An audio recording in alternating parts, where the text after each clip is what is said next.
Hello and welcome to another episode of Teacher Talk. In this episode, we will meet Professor Khalil Osiris, and by the time we part company with him, one thing will be very clear.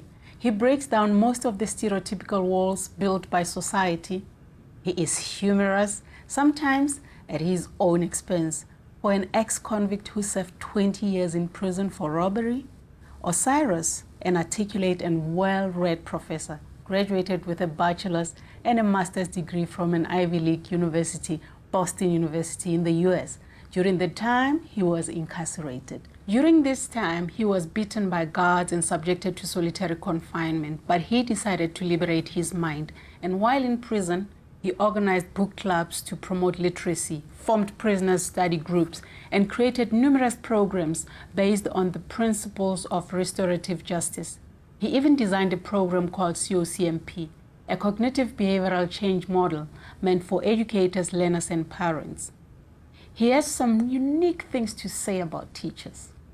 I'm honored to be here, and I'd just like to begin by thanking Pendile for an opportunity to share with you some of the work that we've done in the United States and what work we are doing in schools here in South Africa, specifically as it relates to classroom management and school culture. And so what I'm going to do is start by asking you just a couple questions, because when we talk about what it is we do with young people, one of the biggest questions is, well, how can that help me be more effective as a teacher when we're talking with educators? How can I, without adding to my workload in any major way, take what you have learned, take the techniques, the skills, the tools, and use them to be more effective in the classroom? And then how can we build that out so that it's school-wide? So today's conversation is going to address the challenges that we have in schools on two levels. One level is a systems approach. That is to say, how do we really impact education at a school-wide level in the context of how systems or organizations function? Secondly, we're going to talk about the challenges we're facing in schools as it relates to learners specifically. So we're going to go from the broad context to the very specific behaviors that we see in classrooms. But the first question I'd like to ask you is, on a scale of 1 to 10, let's say 10 is very high and 1 is very low. On that scale, how today, given everything that's going on in your life personally and professionally, how are you feeling today on a scale of 1 to 10? And I'm just going to go around and ask this because this exercise is very important to the overall message regarding the work that we do with young people. Professor Osiris stipulated that the emphasis of the exercise was to encourage the audience to give a concrete description of how they were feeling. Many times educators are frustrated, uninspired, but the cause of the concern has not been focused on. And this exercise was to define those feelings. The question to ask is, are the reasons internal or external? Do these issues educators are experiencing fall under the external locus control or the internal locus control? Let's hear more about what Professor Osiris has to say on the topic. The reason why it's important for you to ask this question and to really discover for yourself where it's mostly coming from is because if it's an external locus of control, it's basically out of your control. You are not in control. You cannot make the government do anything individually. Your challenge, if that's your challenge at your school, that the government's not supporting you, then you're going to remain frustrated for a very long time, I assure you. The second part of this is an internal locus of control. And what we're really asking is, given the reasons you've shared, if they are internal, if these reasons represent an internal factor or internal locus of control, then there's something very specific you can do about that. But you first have to start with identifying concretely what it is you're feeling and why. so that you can begin to identify the source of those feelings and then create some plan or strategy to resolve it. What we do in our work fundamentally, when we hear about young people who are acting out in classes, when we hear learners are disrespectful, disobedient, will not take responsibility for any of the expectations of the school, what we typically hear when we ask those learners why, they will always give external reasons. Oh, the teachers aren't any good. My mother, I have problems at home. Or I just came from the township. Or it's always something external.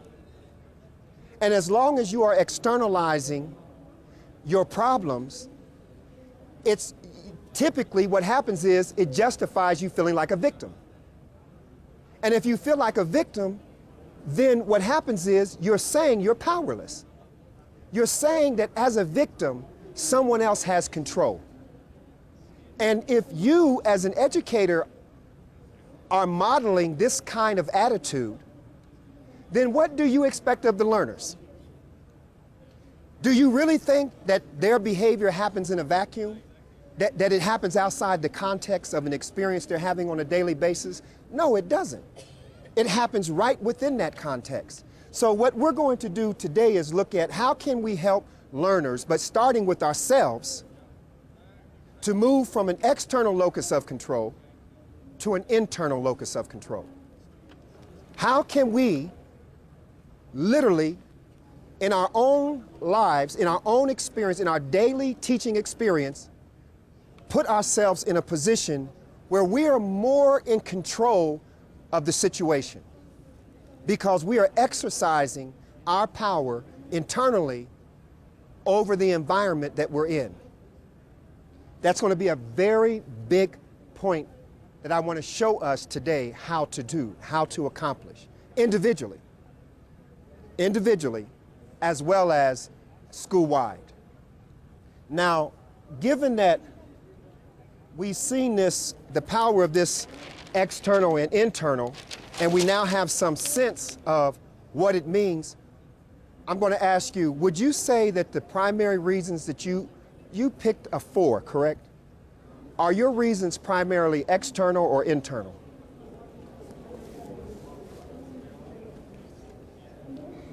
Both. Okay. What is the primary external factor that you're looking at for you saying you're a 4? The external part it will be from the side of the government. From the side of the government. So what they're not doing. And internally, what is the primary factor that has you at a 4? Sitting with the kids in front of you without discipline or maybe disrespect. Yes. But then as she mentioned that we are trying to communicate with them but we don't reach them. Yes. And then another thing is like if you are there out for them. Yes. They are not there. Mm-hmm. Mm-hmm. Okay. Now, I'm going to share something with you. Okay, so she's saying there's 2 points. And typically, as educators, you're going to be faced with both external and internal factors. It's going to be a kind of a mix there for you. And so the ideal is, given that you want to be in more control, you want to be more positive and you want to be more productive in your role as a teacher, you've got to make that distinction for yourself so that you don't find yourself every day frustrated at school. Otherwise, you will get up in the morning and not even want to go to school. You will actually end up acting out the same behavior you accuse the learners of.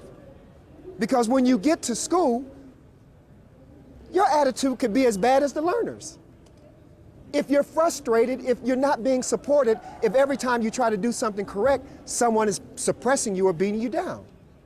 So this is a very important issue that we have to deal with. Now there's basically 5 components that we have in our work for how we begin to train people to engage this process. And the first part of this, the first one is values. Values. The first part we start with is values. And we have 12 that we list. And the first of the values is love. That's the first value. There's 12, and we'll give you that information, but values is a starting point. Because if you don't have clarity about what values are driving your work, then it's going to be very difficult to sustain it. If you value, as you said, there was some who, you phrased it as sucking up to the administration. And clearly that value, you've described that value in a way that suggests it's not a value you share. Okay, so this conversation about values starts with ourselves. We have to identify what values we have that we bring to the occasion. The second part of this is what we call a positive change model.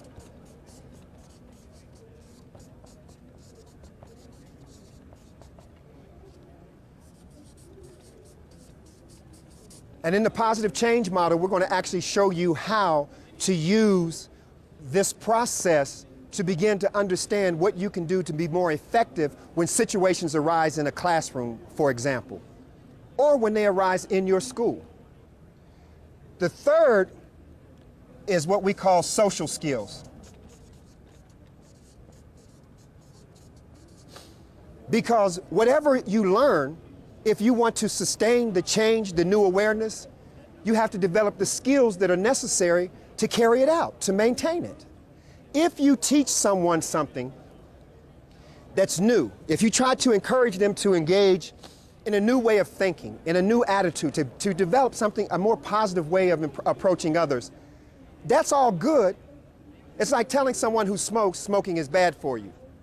Do you really think they don't know that? At 40 years old, do you think that they don't know smoking is bad for them? They knew what their health was before they started smoking, and they know what their health is now, smoking heavily. So they know smoking is bad. They have an awareness that comes out of the positive change model, but what they don't have is the skill set, what is additionally needed to activate that awareness. This fourth area that we're going to look at is called moral reasoning.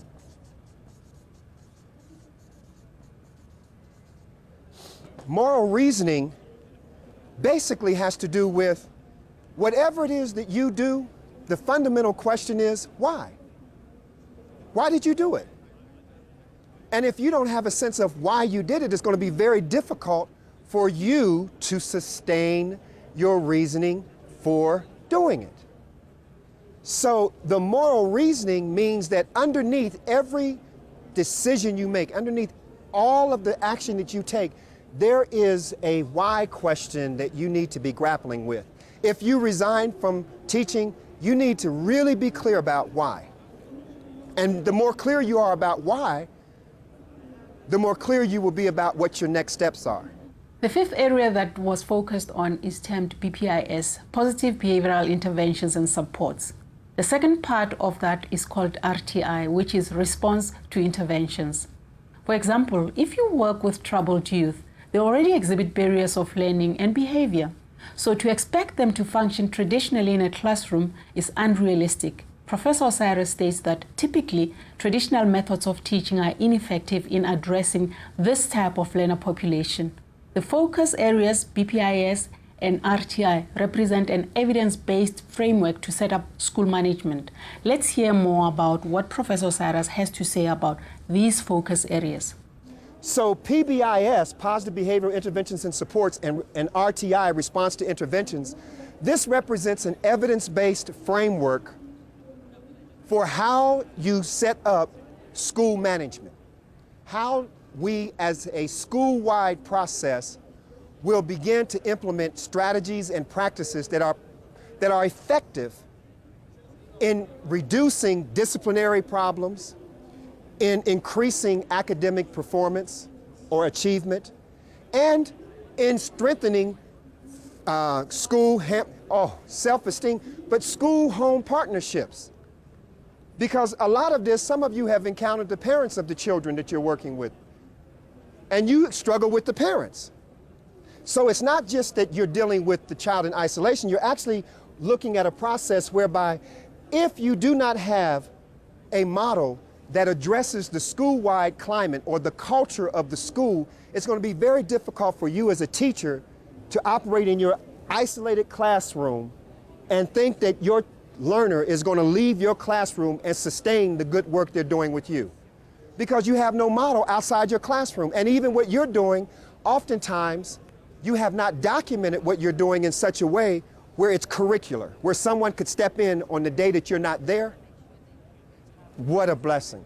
What a blessing. So as we look through this process, we're now going to go into exactly how the model is implemented. These are the 5 core steps. First, values. Are any of you working with learners who you feel don't have values?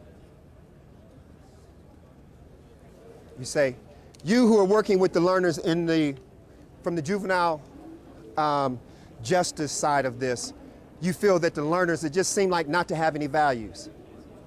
Have you encountered that? Any others of you encountered that with the learners you're working with?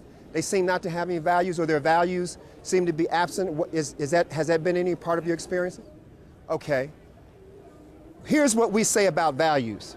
First of all, there's never a time when people don't have values.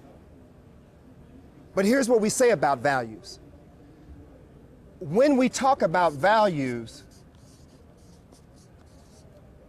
and we use love as a concrete example, what we talk about in this context is how love can be expressed in a negative way as well as a positive way. So here's someone, if you see them and they tell you they love you. For example, how many of you are parents? Anybody here a parent? And how many of you have had a child, your child, really, really struggle with getting up on time in the morning? Seems pretty common, huh?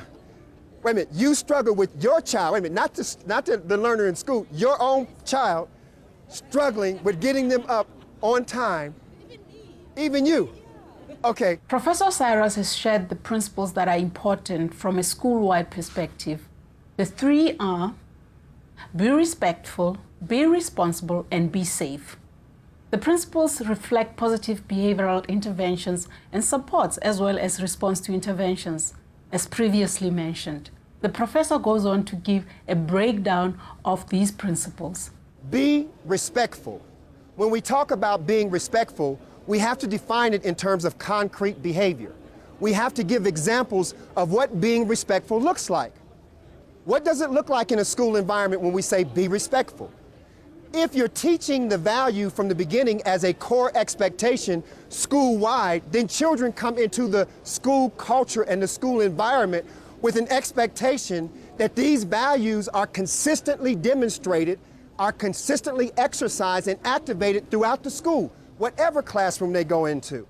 But if you have on the other hand, a teacher who is disrespectful to learners, if you have an example of a teacher who is disrespectful to other teachers, if you have an example of teachers who are disrespectful to the administration, then the value of being respectful isn't being activated and consistently supported in your school. And it's going to be very difficult for you to get uniformity of action on the part of those learners. Because let me just share this with you. The only way to get unity of action is if you have unity of thought. The only way for you to ever achieve unity of action in any situation is if you first develop unity of thought. And unity of thought simply means that you have shared values, shared expectations around the work that you're doing collectively. This second value of be responsible. You know how you want children to do the homework assignments that you give them and do all the other things in the classroom and time on task spent very well? Being responsible. You define it in terms of concrete behavior. Do not leave it to chance. You do not want children to be unclear about what being responsible looks like on a daily basis in their classroom. So you define what being responsible looks like. And thirdly, be safe. Don't you want children to be safe in the school? Don't you want your school to be a safe place for them to learn? So these core values, and let me just tell you, you can take just these core values, put them up in your school, test it in your classroom. You don't even have to go school-wide because some of you don't have the power to implement it school-wide. You only can do what you have control over in your classroom. And I'm sharing with you that if in your classroom, when you go back to school next week, to your school, you place in your classroom 3 core values for your class. Be respectful, be responsible, be safe. I promise you by the end of the week, every learner in your class will have a concrete understanding of what it means to be respectful. And when they're not respectful, you have a greater opportunity, you have a greater kind of foundation, stronger foundation for you to then call them back to respectful behavior.